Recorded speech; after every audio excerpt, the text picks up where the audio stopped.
a resistência vai se acabando a cada dia, os padres estão saindo, né? Só tem ele ainda para completar, consagrou bispos velhos, já com uma certa idade, que também vão falecer e não vão deixar nenhum legado. Então, o histórico dele é um histórico bem complicado. Então, para falar assim, não é, dar a opinião dele, falar sobre alguém, eu creio que ele não tem moral para isso. Tá? E não somente problemas doutrinais, como também vários problemas morais, que depois ficamos sabendo que existia nesse grupo chamado Resistência.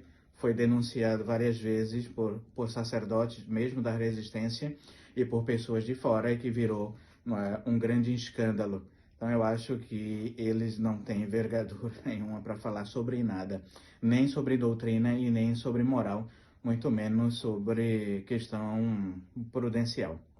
Dom Williamson é conhecido por suas imprudências.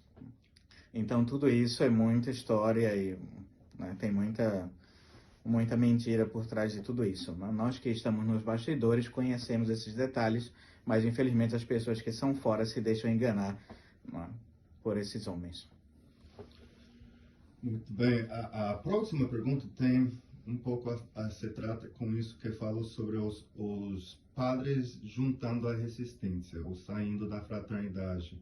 Existe uma situação difícil de padres saindo da fraternidade São Pio X e juntando-se à resistência, porque muitas vezes estamos aprendendo que esses padres saem por outros problemas, que não necessariamente se trata do acordo, às vezes morais e graves. Temos o caso famoso do padre Abraham, que mora junto com Dom Williamson, do que eu sei, a última notícia que fiquei sabendo. Isso criou um escândalo na Europa. E aqui nos Estados Unidos existe o caso de padre Marshall Roberts. Este padre foi denunciado num livro chamado Rito de Sodomia, muito antes da concepção da resistência. Ele foi expulso da capela da resistência na Flórida, a capela São Miguel Arcanjo, por ser descoberto pelos fiéis de ser um homossexual ativo. Estava cometendo sacrilégio dentro da igreja.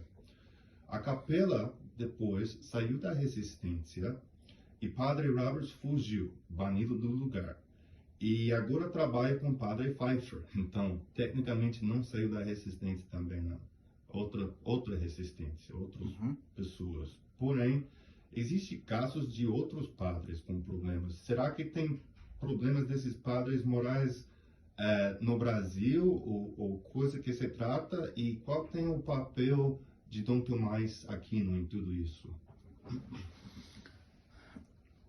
Como eu disse, né, a resistência a tantos problemas graves, doutrinais, né, como essa desobediência e essa resistência pública às autoridades legítimas, ao menos que eles consideram que são legítimas. E há também todos esses problemas que envolvem, não é, a fraternidade, e depois ficamos sabendo da resistência. Aqui nos Estados Unidos, eu creio que no começo do ano, ou foi no ano passado mais ou menos, fizeram documentários e várias entrevistas sobre esse tema e publicaram coisas ruins sobre isso na Fraternidade São Pio X. Então, aqui nos Estados Unidos e, se eu não me engano, também na Europa, especificamente na França. E depois fizeram uma ligação, porque boa parte desses padres foram expulsos da Fraternidade São Pio X e migraram, foram aceitos pela dita resistência, por esse movimento, né, do bispo Williamson. Causou alguma surpresa, né, para todos, como eu disse, né? Muitos saem da Fraternidade São Pio X por desculpa.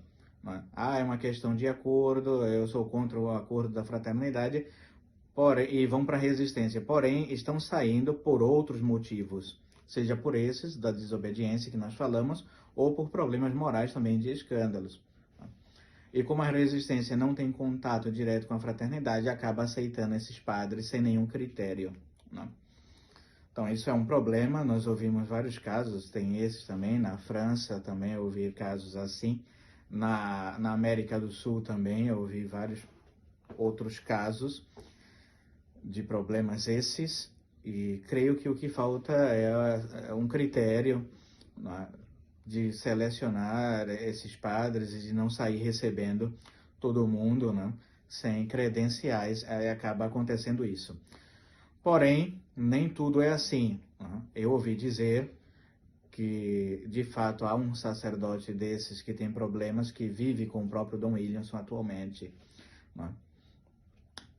Eu ouvi de padres que denunciaram isso publicamente, né? Essa relação que havia. Eu cheguei a perguntar também ao Dom Williamson, ele confirmou que vivia com esse padre, né?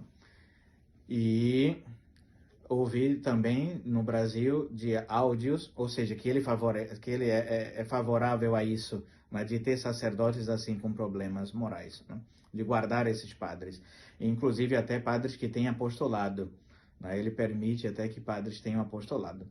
E no Brasil também ouvi dizer que o Dom Tomás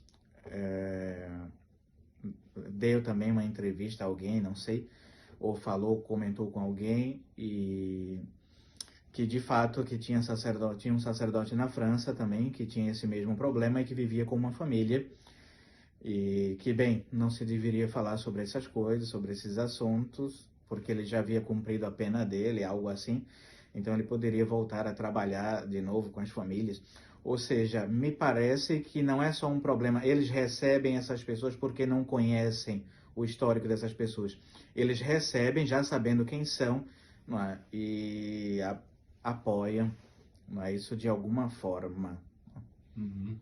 Então, infelizmente, vão ter sempre esses problemas recorrentes. Exatamente. Só o meu comentário sobre isso, porque eu fiquei sabendo um pouco sobre a situação ontem. Me parece interessante que ele denuncia bem forte o Senhor quando tomou a postura que tomou, mas ele está comentando, o Dom Tomás está comentando que não deveria falar ou denunciar esses padres com problemas sexuais. Ele disse da forma, tem coisas que não se deveria falar, ou não se deve falar. Então, me impressionou muito que está muito rápido a condenar o padre que se torna sedicantista, mas tem fotos aqui circulando nos Estados Unidos de Dom Fo com esse padre Marshall Roberts. Nunca denunciaram ele, mas se denunciam os sedicantistas. Me parece estranho isso.